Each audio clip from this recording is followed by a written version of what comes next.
I can hear you now. Okay, He finds out. just going to go ahead and get started here. Good evening, ladies and gentlemen, and welcome to the High Desert Outpost located here in Candy Kitchen, New Mexico. We have a special guest here this evening. Her name is Katie Mallery, and she has gone through some really dramatic experiences in her past year, and I brought her on board here this evening so she could share it with you all and let her tell her story of what happened. Her was very traumatic, and she's still suffering from it, but we want to get the word out to the general public and everybody for awareness, and we want to help Katie find this person once and for all and put him behind bars. So Katie, I'm going to turn everything over to you. Okay. So my name's Katie Mallery, and I'm a victim of a shooting that occurred last November. I was on my daily walk. Someone just drove up, asked me how I was doing. I told him I was fine. My husband will pick me up as he did every day. And he pulled a shotgun out. I took off running. He shot me twice. I did return fire, but then he got in his car and took off back towards Grants. I don't know who he is. I don't know why he did what he did. As of July 27th, the Cibola County Sheriff Department closed my case after we gave them a few leads. They still closed the case, which is pretty disheartening. There's been a lot of mishandling from the CCSO from day one. We have evidence through lapel cams and reports that we've requested, and they're just not doing their job. And with the case being closed and state police not willing to open up the case because of how CCSO has mishandled it, which I don't blame state police for not opening up my case. It's just pretty frustrating. So the gentleman who shot me appeared to be native or Pueblo, 5'10" to 5'11". He was wearing a satin black mask with like a white design on it, very intricate. He had black clothing on, a black hoodie, black pants, in a dark blue 4-door hatchback vehicle. It could be a Hyundai, it could be a Ford. I don't know what make and model it is. But he shot me with a shotgun that had a pistol grip on it. And he appeared to be in his 20s, pretty young. And there have been no suspects. There have been no lineups that have been given to me.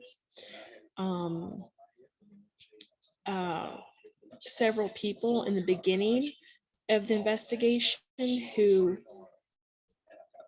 had motives for me to be shot were not investigated by the CCSO. One of them being a gentleman by the name of Shaquille Ferguson. He did not shoot me, but we don't know if he had someone he knew shot me. And he is now facing jail time for child neglect that led to the death of his son.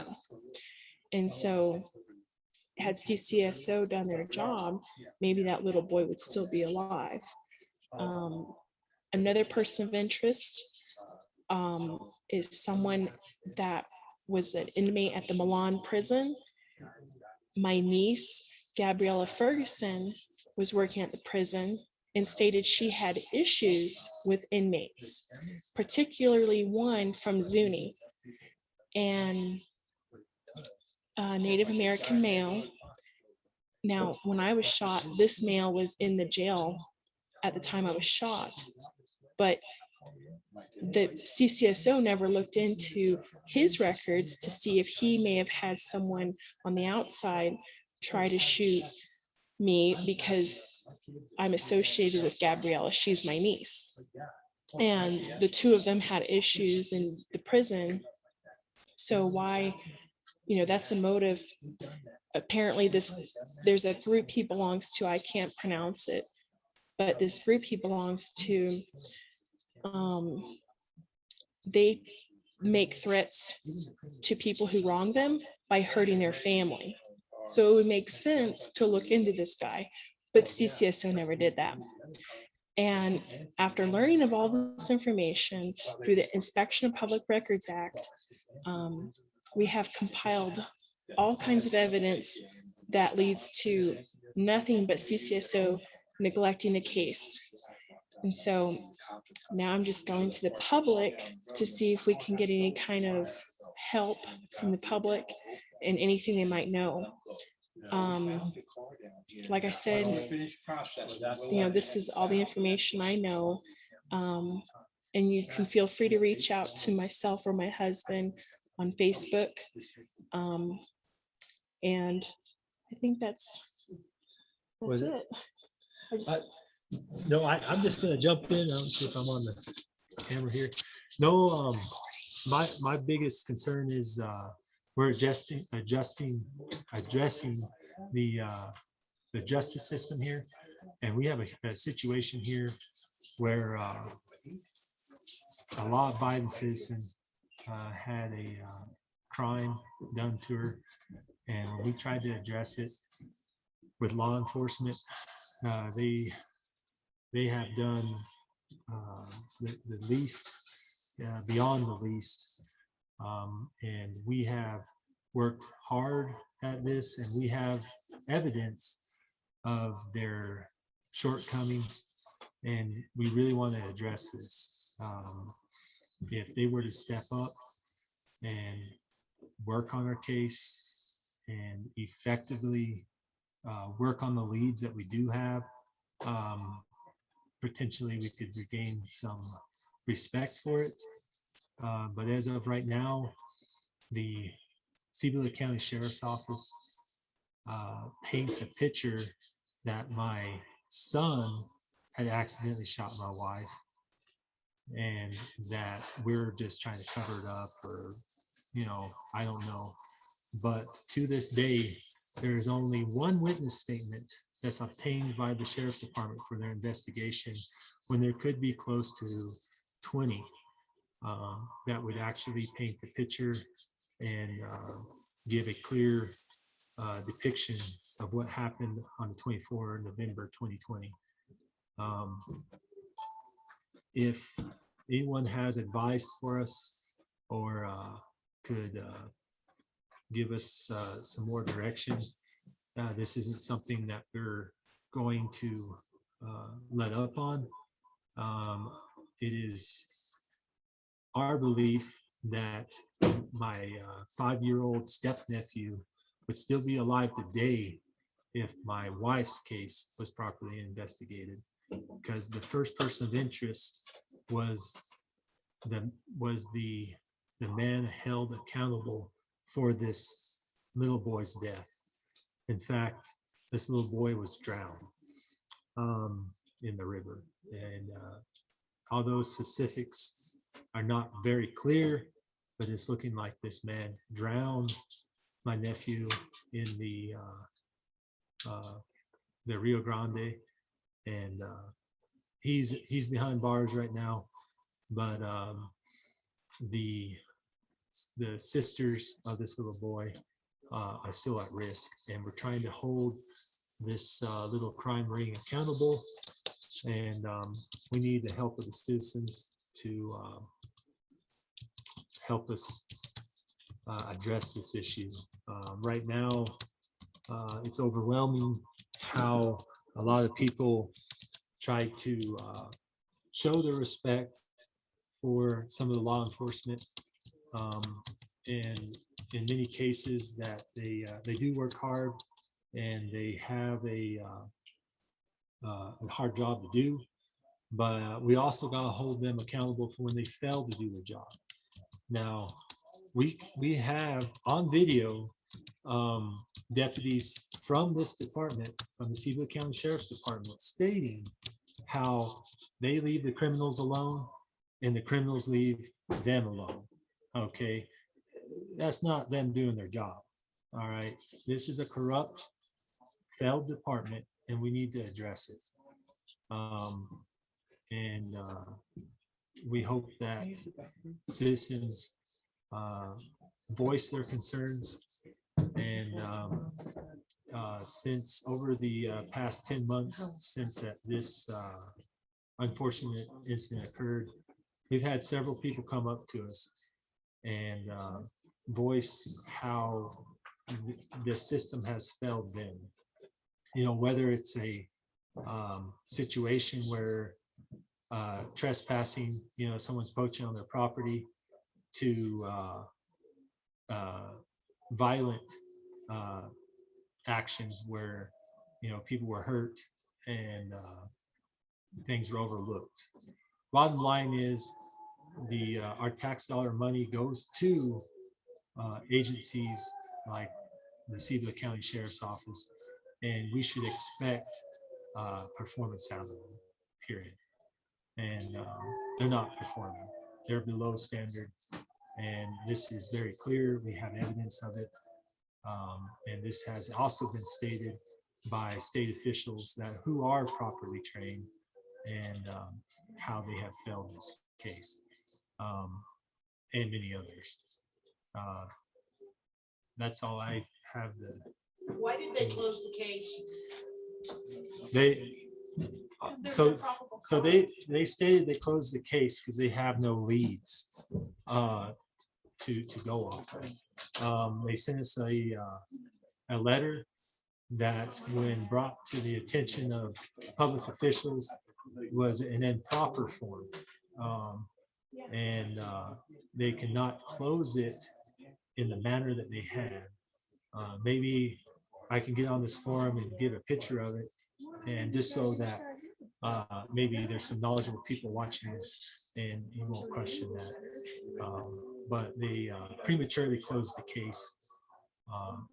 And what was very concerning is they prematurely closed it when we gave them one of the strongest leads in 10 months. So it's very odd. They never looked into the lead that we gave them.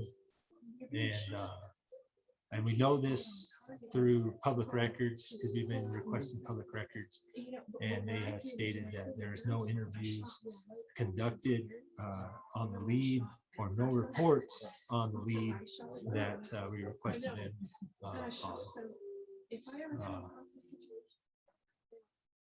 You know, so if we will provide more. We are working a legal route to address this, and we're currently compiling evidence of their malfeasance, neglect, and it's pretty overwhelming as far as the evidence against them, and the failure that these public officials have conducted. You know, from day one, Deputy Ward, who is the OIC, despite given a clear description of a vehicle and a person, when a officer on the outskirts of Grants is requesting for a attempt to locate so that he could do his job in search for this violent criminal, Ward states that there is no information to provide as far as an ATL goes, and this person continued to flee. It took the department over 2 hours to get to me, where I was waiting at the hospital with my wife, who was in the emergency room, and I was waiting outside. It took them over 2 hours to get to me, And when they came up to me, all they had done up to that point was attempt to eliminate me as a suspect. And that process continued, over the 10 months. And it's pretty shocking to, to see the lack of care, the lack of professionalism. And, I would love to hear anyone's comments as to want to know more about this. We can ensure that we can provide the video coverage where they're throwing a theory out there where my son shot my wife, which is clearly not the case, to where there's only one interview from one witness when there could have been 20. When I asked them to take the other witness statements, to the lack of just proper investigation of leads that we've given them. To this day, they will refuse to investigate particular leads. Now, we have brought this to the attention of state police, and that's what's been commonly brought to us as well. They're not doing their job. The sheriff's department's not doing the job. Bring the attention to the sheriff's or to the state police. Then we have. We've been doing that since day one. And the bottom line, Captain Clay Goret from he's the investigation bureau captain. He's head of it. He's told us that the Cibola County Sheriff's Office has the resources and the manpower to investigate our case, and they need to take a responsibility in doing so. So I tell them, okay, well, they're not, and there's some serious risks involved here. We honestly don't know if this pathetic thug that shot my wife is waiting, on the side of the road, and we try to take action again. It's been an ongoing situation, and I've even had the state police come up to me and address me as I have executed my Second Amendment right in protecting my family. They don't want me scaring anyone. I said, well, the community needs to know. And so I come walking around with my pistol on my hip and they're scared of me. They need to understand why. And it's very clear they want to paint the community as a safer environment than it is. And they don't want the community realizing that violent criminals are running around, and they are. And we need an agency that will actually do something about it. Over the course of the last, almost year, we've had a lot of people come up to us and say, well, you're not law enforcement, you don't know. You don't understand the circumstances they go under, the complex situation. They're only doing what's within their ability. Well, they're not. And they're lazy. And the fact is they have more ability to exercise the law than they are. And what we have is a department that has grown lazy to exercise what they have been trained to do. And so simple procedures. And if you wish to learn more of that, please contact me personally. It's Wesley Mallery. You can find me on Facebook, Messenger, whatever. I can provide that for you. We've compiled a pretty thorough document where we've taken their standard operating procedures and where they have failed those procedures, basic procedures. I mean, the most basic, securing an incident site, to not publishing an attempt to locate, to not interviewing people, to not reviewing documents. So within the department, you have a lieutenant, Lieutenant Maxine Spidell. Her responsibility is the supervisor over these deputies. So when these deputies have a situation, they write up a report or whatnot, they type it up. Maxine Spidell is supposed to review it and check it for, proofread it, see if it's well written, its accuracy, and maybe, inform the deputy or detective of more information they need to include in there, or delete information. And that's clear that's not happening. There's several documents and several reports that we have that, in all honesty, are pathetic. I mean, it's a 5-year-old could have written them. It's run-on sentences, misspellings. It's not clear what they're saying. Inaccurate information. Yes, and also inaccurate information. And so our community deserves better than that. A detective should be able to write a correct report, and write it properly. And a supervisor should be able to review it and correct the deficiencies. And that's not happening.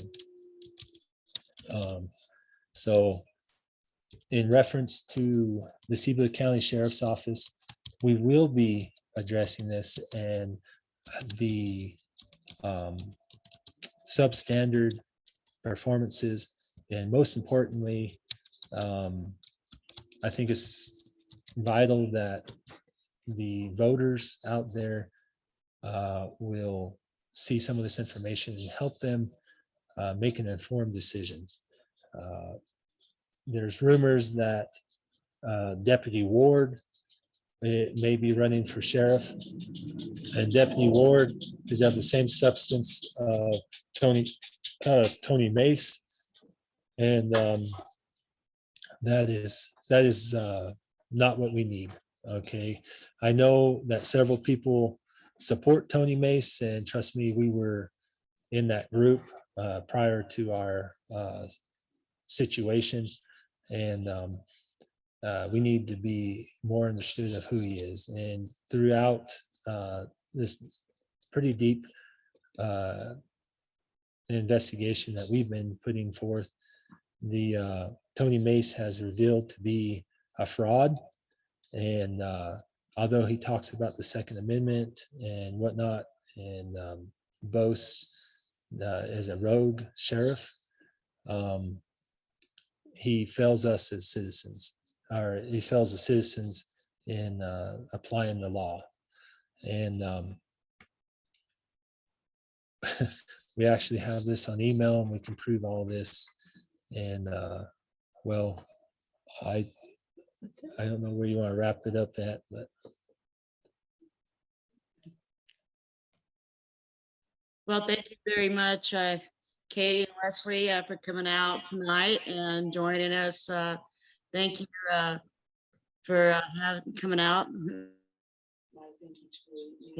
Okay, there is going to be a reward posted here shortly. We have not decided on the reward that we do want to post to find this guy, but there is going to be a reward. So share this video with your friends and family, and make sure if you're out hiking anywhere, make sure you've got someone with you.